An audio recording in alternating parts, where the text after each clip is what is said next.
I'm just going to quickly go over how you would set a tool change mid position.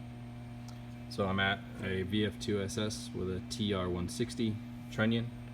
I'm going to come to the control and press the setting button.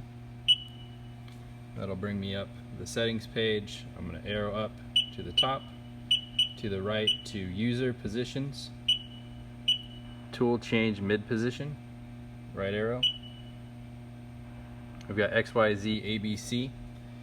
We can use any of these, and basically what it'll do, it'll force the machine to that position prior to executing a tool change. So the first step, if I want to set X, basically I need to jog it and then I'll set it to its current position. So I'll go to hand jog, X, set my increment, then I'm going to hand jog the table.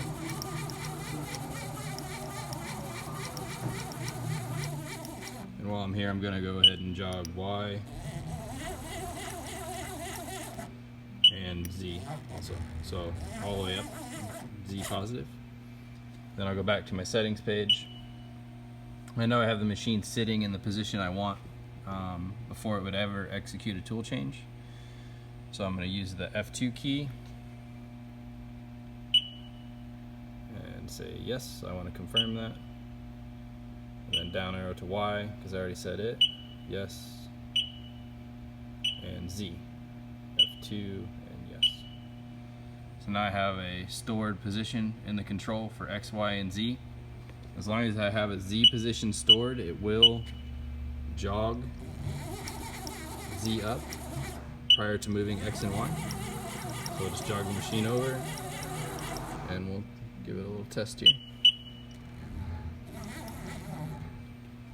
So I'm going to go just MDI and just advance the tool change one position. Z moves up, X and Y moves, and it will execute the tool change.